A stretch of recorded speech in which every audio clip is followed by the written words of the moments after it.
You'll hear people talk about taking an isolate. An isolate would mean just one molecule or just one molecule of CBD only. This is not something that we, as people who do a lot of anecdotal research and scientific research, recommend for patients who are very ill. It can have some therapeutic benefits, but we truly believe in the whole plant approach. Now, our research is telling us in Israel that you don't need every single compound that's in that plant, but you do need enough to create what we call an entourage effect. And that's where you have cannabinoids, terpenoids, and flavonoids. Terpenoids and flavonoids being two other of the different types of ingredients in the cannabis plant, and they all work beautifully together to help counteract these imbalances and eradicate specific diseases. In cancer, it's called apoptosis or cell suicide. Now I want to talk a little bit about these two molecules because these are the ones you're going to hear the most about, THC and CBD. THC is psychoactive. This is what everybody is used to hearing about when you're smoking a joint and it gets you high, or taking an edible. It can also be a very, very therapeutic compound. You'll see a lot of information floating around in these state initiatives that are CBD only. I don't recommend getting behind CBD only laws unless you're in a state where you have a legal system where there's absolutely zero chance of them passing through THC. It is something that you need to fight for if this is an area, or if you're in a state where they're trying to do this. THC can be so wonderful for so many things: anti-inflammatory, anti-epileptic, anti-nausea, anti-stress.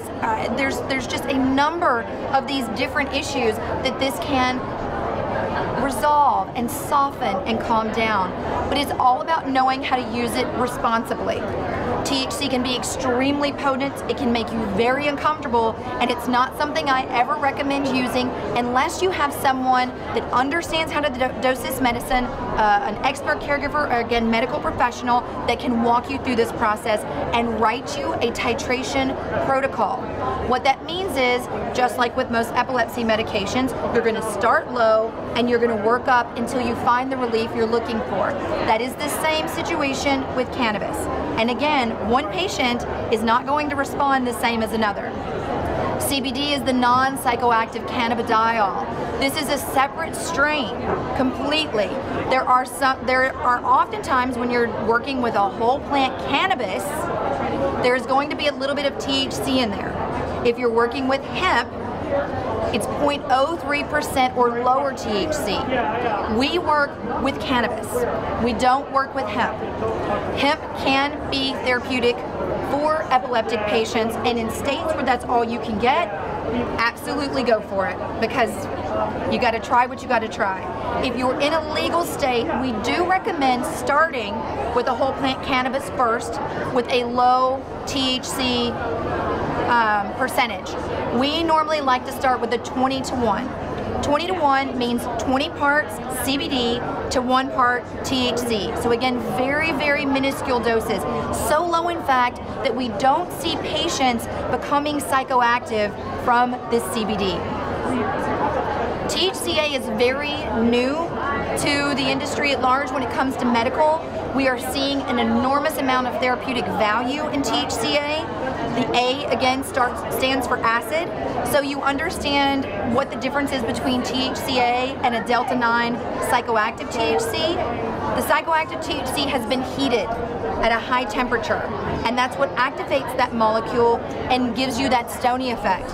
THCA, the way that that's processed is we take organic, lab-tested, 100% clean flower, and we soak it in an olive oil bath at a low heat of 140 degrees. The oil doesn't even get hot. And because it's at such a low temperature, it extracts all of the cannabinoids, terpenoids, and flavonoids from that flower and leaves it behind in the olive oil bath. We then strain the flower and we use that as a treatment option, which with autism we've seen incredible research or incredible results anecdotally, and we're actually planning human trials with one of the top pediatric hospitals in the country, #1 in California.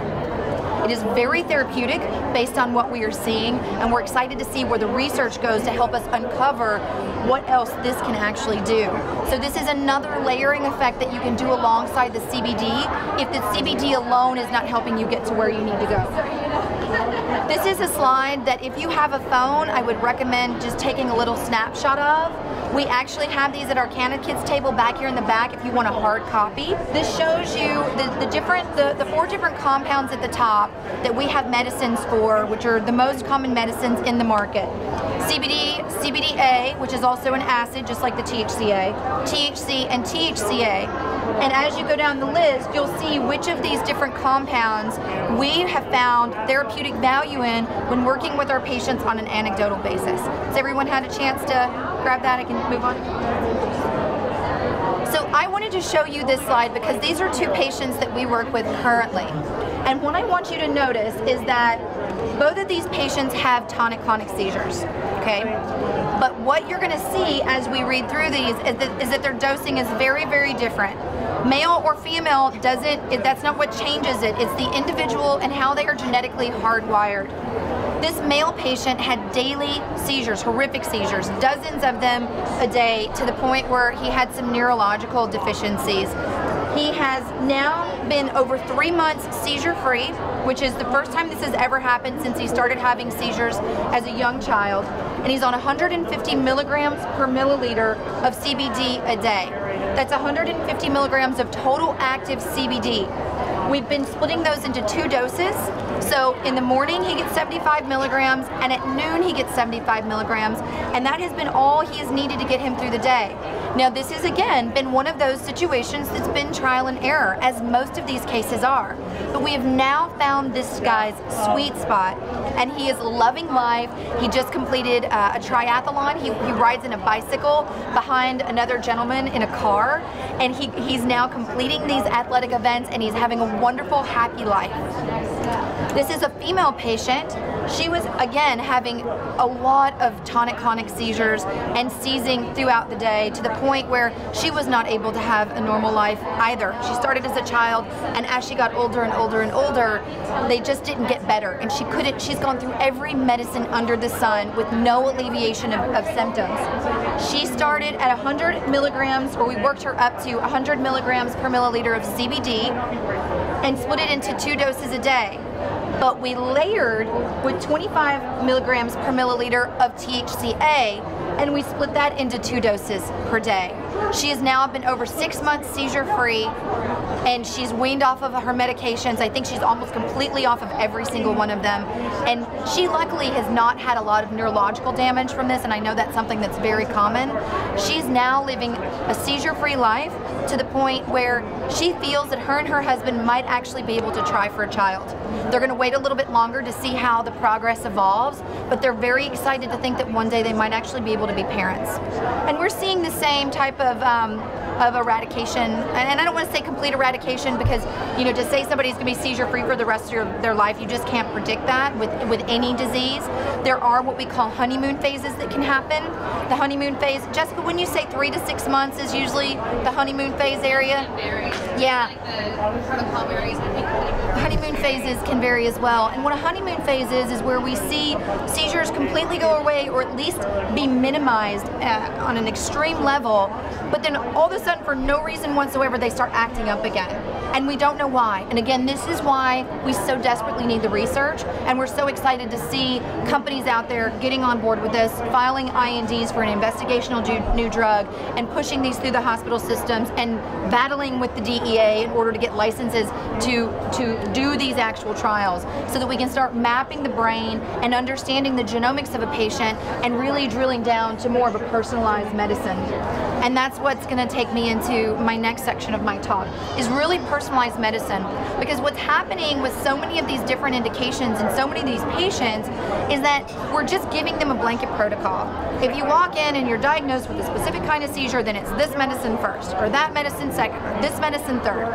And what we are individuals. We are all unique on the inside. We all have different mutations, our DNA is different, and we need to be treated as such. And that's really been our goal with Canakids and CK Sciences, which is my research arm, to start pushing forward genomics and looking at these patients from the inside out versus the outside as a blanket.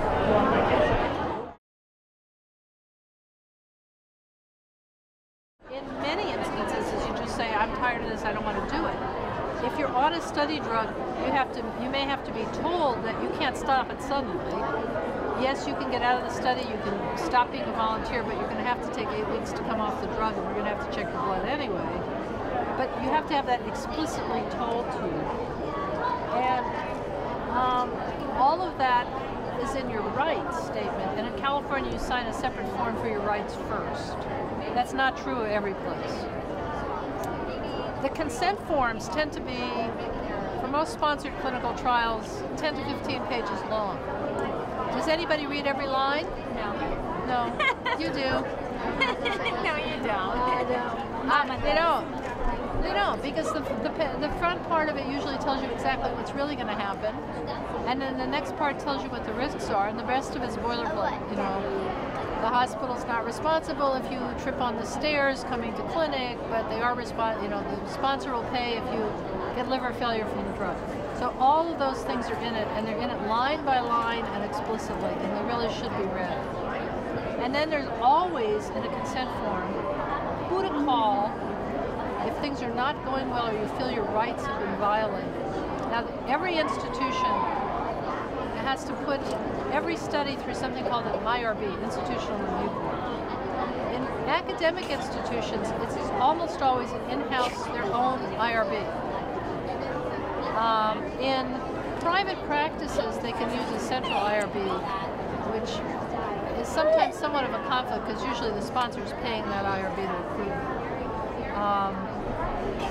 There's also ways that clinical research, I mean, if you look in the LA Times, every week there's ads for, do you have this? Call Clinical Research Associates. There's private companies who are doing a lot of clinical research. They are not the same because they're not doing the rest of your treatment, they are only doing that trial. So you could be in a trial with your own doctor, if they have one there, where all of your medical care kind of gets folded together. You'll know which parts are trial and which parts are your own, are your regular care, but it's all together. It's like united. You could be in one that's with a different doctor. So I have kids who are on my site on one clinical trial, but their regular neurologist is at one of the other centers in LA. I send them letters back and forth, whether they read them or not, I don't know. They have to be told that there's primary patients on the trial. You have to be willing to tell your doctor you're on the trial. It's most of the time to get on with them. I have not really had anybody who's on a trial where we have no other association with them, but the private CROs do. You come in, you're on a drug trial, you're off the drug trial.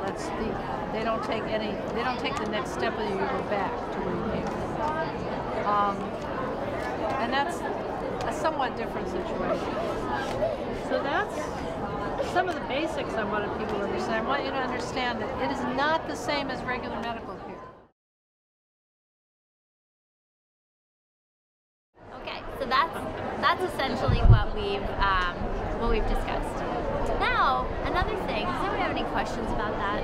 So, go ahead. Well, what is in the future? Oh. Great. I wish I could see the future. No, but I mean, is there things that you're working on now that would be like cutting edge, like things that you're looking at, or like how successful is the RNS at this point here on the West Coast? Thank you. That's what you want to know. The RNS. Yes. How many do you do? Sure. So RNS is a fantastic tool. It's a very specific tool.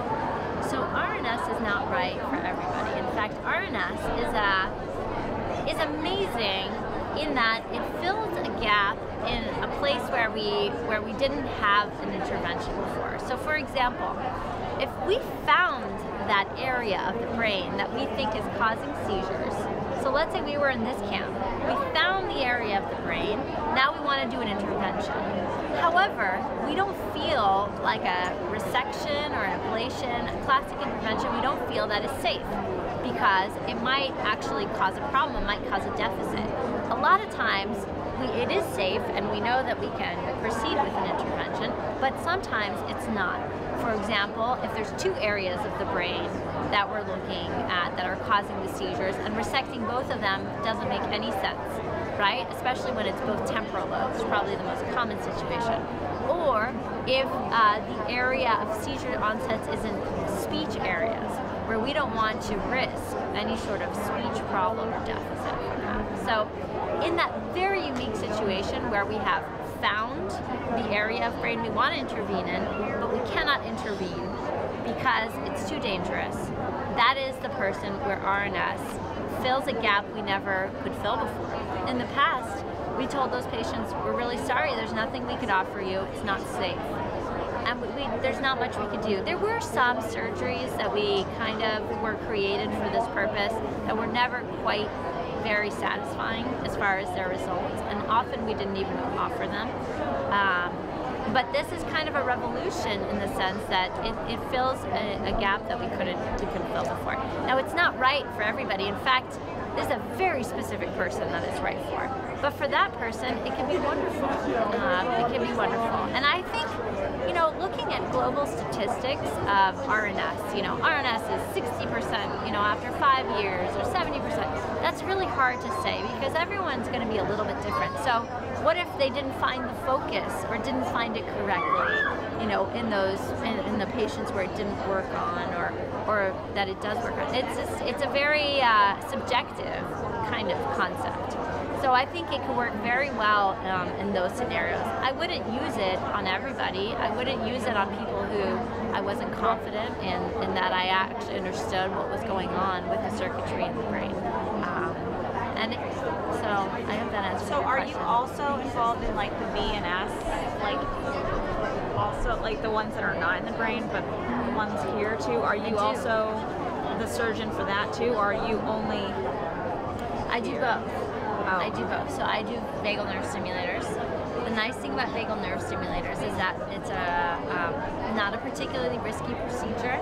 It takes about 2 hours to do, and it's you know, especially compared to intracranial procedures, it's just the risk profile is a little bit more favorable. Now, but you still do the workup just the same? Not quite. Not quite. That's not usually my call. If it were up to me,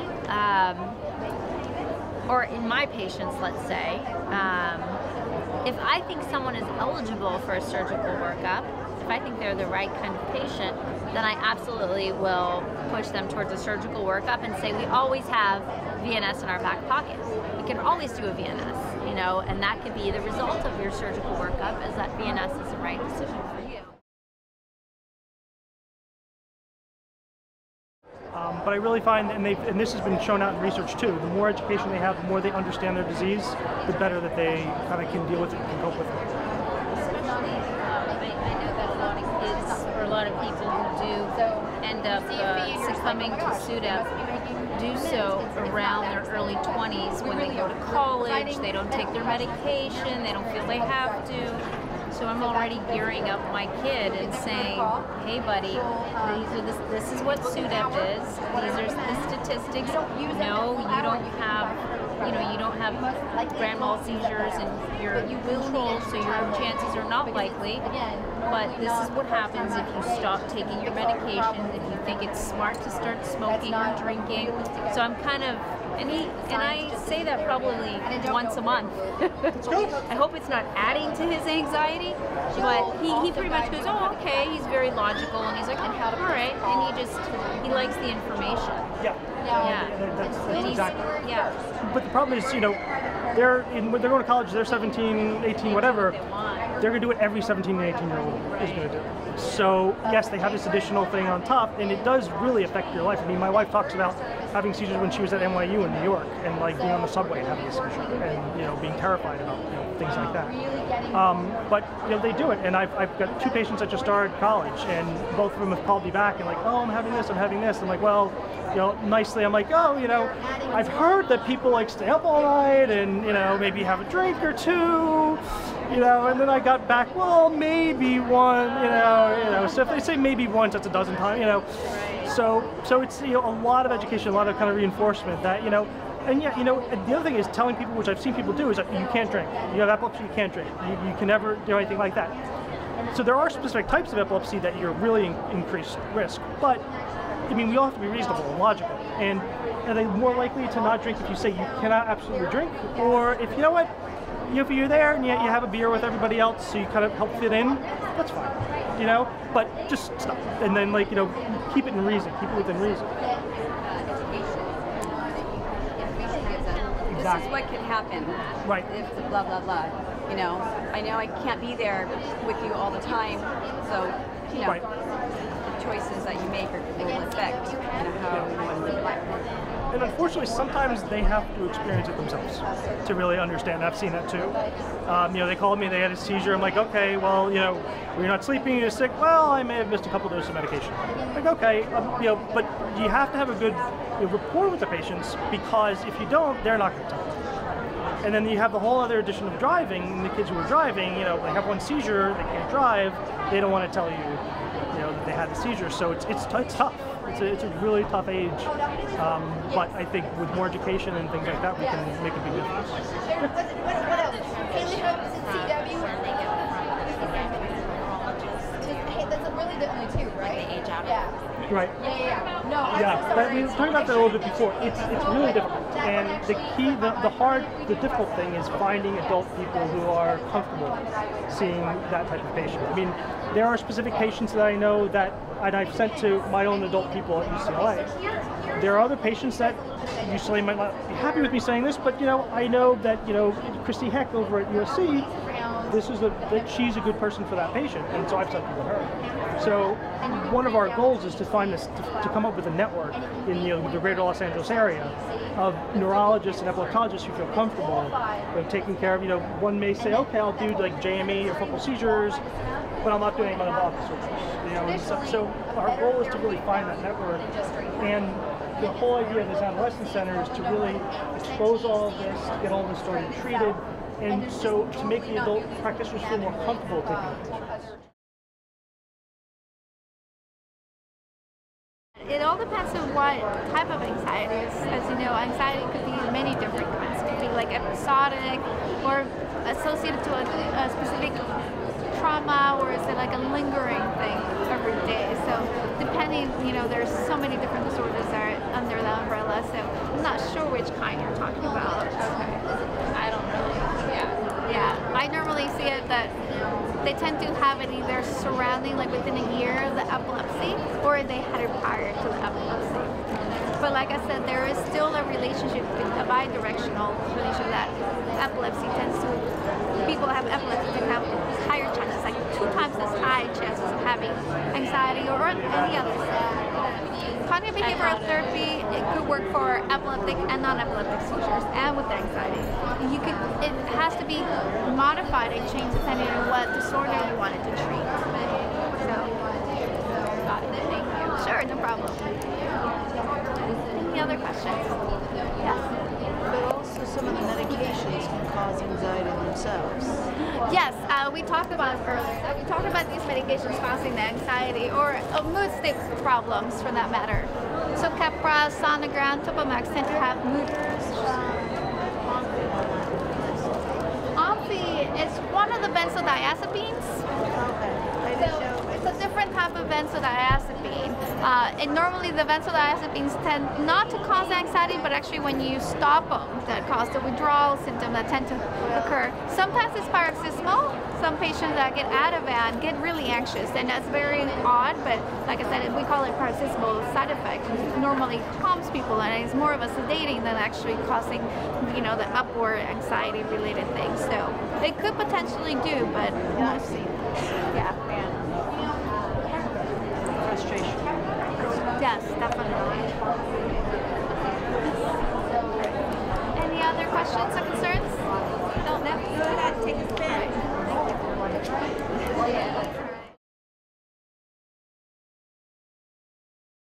Think about autism spectrum disorder, okay? We think about this, so social communication deficits and restrictive and repetitive behaviors. So if you have this and this, you meet a clinical diagnosis of autism spectrum disorder, okay? Based off of something we call the DSM-5, our diagnostic manual where we diagnose these other what we call mental health conditions, okay? So this is based off of the DSM-5, all right? So now going back to, we talked a little bit about what epilepsy is, which a lot of people know here, okay, and what the relationship sort of is here. So within autism, if you meet these two criteria, you have that diagnosis, but then there are a lot of other, what we call comorbidities, okay, or things that can fall in line with autism as well that many of these children face. One of those things is epilepsy. We also talk about ADHD, we talk about anxiety, we talk about depression and irritability. Okay, so after we make this diagnosis, a big part of this is not only getting intervention for these things, but monitoring for these things, okay? Now let's talk a little bit about how epilepsy and these two overlap. Okay. For the general population, the risk of developing epilepsy, we used to say was about 1 to 2. When you take the whole world, probably about 3 to 5%, okay? In children with autism, that risk goes up to 30%. Okay. So much higher risk when you're talking about a child with autism spectrum disorder. Now, why is that the case? Or how do these sort of overlap? Now, a sort of, I don't want to say basic, but kind of scientific, but kind of bringing down the scientific explanation of that, is one of the reasons we think a seizure happens or epilepsy happens is because there's an imbalance of inhibition in your brain and excitation in your brain, right? So your brain gets overly excited, these brain waves, and there's not enough inhibitory input, what we call given by GABA, okay, which is inhibitory, in order to quell that down so that you don't have a seizure, okay? Now that is a genetic underlying thought, and it's thought those same genetic abnormalities also exist in autism spectrum disorder, okay? Lack of GABA or lack of this inhibition that genetically could also lead to having autism spectrum disorder. Now the other thought though is maybe a child is predisposed to having epilepsy. Some of the ways those brain cells are firing are a little abnormal. And when they're firing abnormally that early, it's affecting your brain or the way your brain develops. And before you even develop a seizure, you might manifest into having autism spectrum disorder, okay? So there's a lot of research and a lot of study going into how are those two things related. And that's primarily looking at different genetic disorders, okay? So I'll name a couple of those genetic disorders. One is Down syndrome, which you might be a little bit more familiar with. Higher risk of epilepsy, higher risk of intellectual disability, higher risk of autism spectrum disorder. Another one is tuberous sclerosis complex.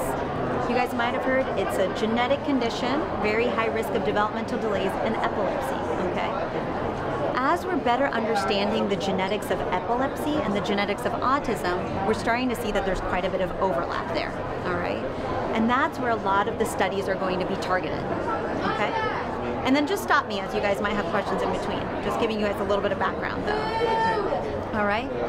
So when a child comes into my clinic either with autism or epilepsy, I'm very much screening for a lot of other things. I'm not just treating the seizures. I'm not just treating these other things. I'm not just treating these core deficits. I'm monitoring to see if they're at risk for epilepsy or seizures. And if they are, making sure we get the right treatments. And I'm monitoring if they have epilepsy, how they're doing cognitively and how they're doing behaviorally, right? So before I kind of go on to the next sort of steps of epilepsy and autism or things like that, we'll talk a little bit just about epilepsy, okay? So let's say your child or an individual has a diagnosis of epilepsy. If their seizures are uncontrolled or difficult to control, we worry that affects their development, right? Or their ability to learn, okay? It can also affect their language, right? It can affect the way they interact with other people. So then we start thinking about what make up the diagnosis of autism spectrum disorder, right? Social communication difficulties and repetitive behaviors. So some of our patients with epilepsy who have pretty hard to control seizures might have social communication difficulties, might have repetitive behaviors, and now they meet this clinical criteria, right? And it's our job to sort of parse that out, to start saying, okay, your diagnosis is autism spectrum disorder, but how is that maybe different from another child without epilepsy, okay, that has autism spectrum disorder? Or how may we treat you a little bit differently, okay? Does it make sense so far? Okay. So let's talk now a little bit more of epilepsy in the context of autism, okay? So we now know through both genetic studies and just clinical studies of patients that kids with autism are at a higher risk for epilepsy. Like I said, up to 30%. And as more and more studies have been done, we know a little bit more about why that might be, with the GABA, the inhibition, the excitation. But now, who's at higher risk for developing epilepsy in this cohort, okay? So there have been a couple of big studies. One study looking at a large database of patients who came in with autism primarily, and then they looked at who developed epilepsy, and then another large study that kind of binned these patients together based off of different characteristics. Their intellectual ability, okay, their autism severity, meaning how severe are they in these areas, their gender, their gross motor function, okay, and whether or not they'd had a history of other medical problems. And what we found are kids who have more intellectual difficulty, who have more severe autism severity, females, which we'll talk a little bit more about, so female gender, and more difficult or more affected motor development are the ones who are much higher risk of epilepsy, okay? And that's thought to be kind of tying back in. And I know I'm getting a little scientific, but also keeping it basic so I can explain both of those things.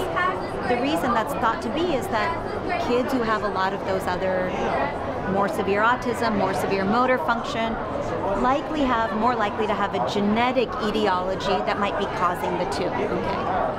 Similarly with girls, the thought is with girls who have two X chromosomes, thought is that maybe they're more susceptible for these genetic abnormalities causing epilepsy. So what does that mean clinically, right? If I have a child who comes in with epilepsy and autism, who is a female, who has more severe autism symptoms, more difficulty in school, I'm going to monitor a lot more closely, right, to make sure that we're not worried about the development of seizures, okay?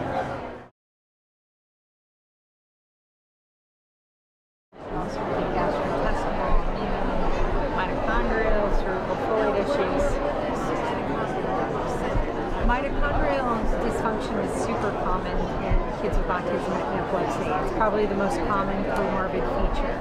And there's a standard best practice treatment protocol to follow for that. It's a mito cocktail, which is mostly supplements. And literally, you can improve the cell function. The mitochondria is how cells communicate back and forth. And almost all kids with seizures have mitochondrial issues on top of it. So generally speaking, you have multiple comorbidities, and that's one of them. So, and that's in that book. Okay. Yeah. Thank you very much. You're very welcome. And why are we on camera? I don't know.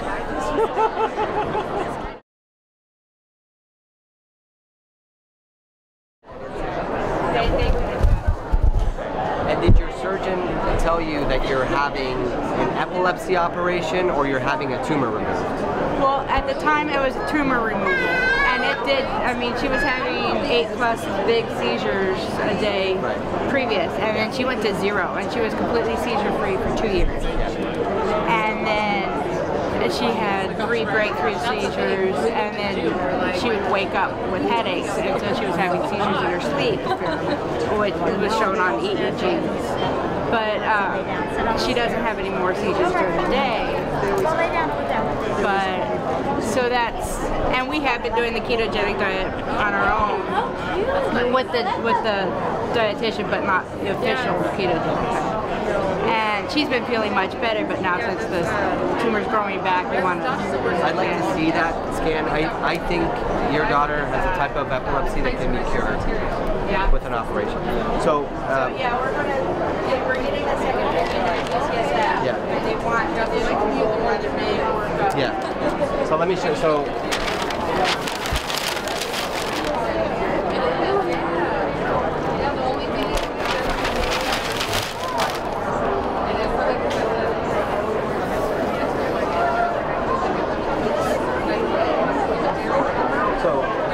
So it's the temporal lobe, right, of the brain on the side. This is the tumor, okay? So one approach, so if your surgeon is not an epilepsy surgeon, one approach is to go and just remove the tumor, okay? That doesn't work very well at stopping the epilepsy because when it, you know, if you're having a surgery done purely for tumor purposes, that works well. Go in, remove it, see what it is, what cells they are. Usually the tumors that present in childhood are very commonly associated with epilepsy, and it's not just the tumor, it's the area surrounding the tumor that can actually be, so. And they are seeing that in the EEG that is coming from right around. Correct. Exactly. So it's very important as you get a workup to see, and that's why the surgery, quite often when we do it at UCLA, we do recordings of we do an EEG directly from the brain during surgery, because when you're in surgery, you're not going to necessarily see all the abnormality. It's subtle. It's actually invisible to the human eye. So what we do use is a lot of the technology we have to pinpoint where that abnormal area is. And usually with tumors, that especially with the seizures continue, they break through and they come back, it's usually the surrounding area around the tumor that needs to be. She did have a small piece left in her hippocampus, it was a 10 millimeter piece that they didn't want to dig into too much at the time. And so we knew that that was staying there, and that stayed static, but now it's still coming back. I suspect, and then nowadays, so with that, depending on what it looks like, we may be able to put a laser fiber in there. Yeah, that's a great option, especially for kids that have had surgery, where you can avoid the big scar and big incision again. So you can just put this is where we put a wire, small catheter. Let's say we have a small spot here that we want to treat.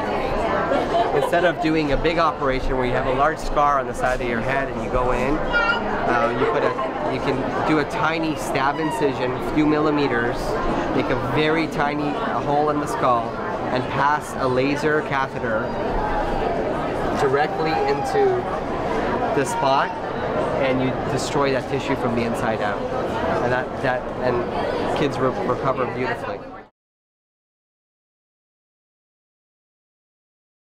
It's like you're short-circuiting very quickly, okay? And then you're done. But in electrographic status epilepticus, so slow wave sleep, the pattern in sleep, as you enter into sleep, not REM sleep, but the other stage of sleep, is that you start spiking, and you do it almost continuously. Almost every second of the page has spikes, typically. The guideline is that there's, in a 5-minute segment of EEG, you're looking at 85% of the seconds have spikes in it. And that it has sort of a rhythmicity. That if you looked at it like a metronome, you could almost play music to it because it kind of looks rhythmic there. That is the EEG pattern, but that's actually, the EEG pattern isn't actually ESES. The EEG pattern actually has a different name, continuous spike wave of slow wave sleep. ESES is actually a clinical phenomenon where you have that EEG pattern, but you also tend to have a decline in some of your cognitive capabilities or motor capabilities.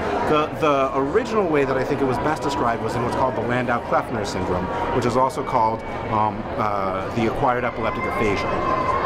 The Landau-Kleffner syndrome, described by Drs. Landau and Kleffner, is typically in a child who has relatively normal development but may already have some speech delay problems. And then, as they're going, they start to regress and almost appear autistic and lose all of their speech.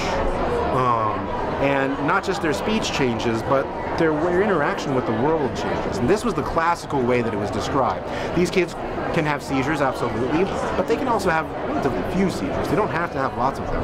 And when you put them on EEG, you may find while they're awake that there's spikes, but really once they fall asleep, it just is continuous throughout there. And they typically look like they're over the whole page, but they don't have to. So that's the typical description of the Landau-Kleffner syndrome of ESES, an acquired epileptic aphasia. But you can have a more focal area where instead of it looking like it's the whole brain, it's really just, say, the right side over the motor area. And that kid might have, instead, a left-sided progressive weakness that can occur. Or there have been kids who've had visual spatial difficulties because of their focal ESES. Or there have been some cases where you don't actually use that spike wave index of 85%. And what it ends up being is that these criteria are very helpful for us to make a diagnosis, but you have to be very careful about making sure that when you're using the criterion on EEG, you're not forgetting the criterion of what's going on with the patient. Maybe this patient's spike wave index is only 70%, but they started with a speech delay already, and as you started seeing the changes on the EEG, they had that language development. Am I not going to give the child that language regression? Am I not going to give the child the appropriate treatment and diagnosis just because we didn't hit the 85% threshold? No. I'm going to say that you fit that clinical picture. And that's important because a lot of the research that's been done and that is out there disagrees about what spike index you should use. And some will go down as low as 50%, some will go down go as high as the 85%, but really we need to remember that we're always trying to treat the patient.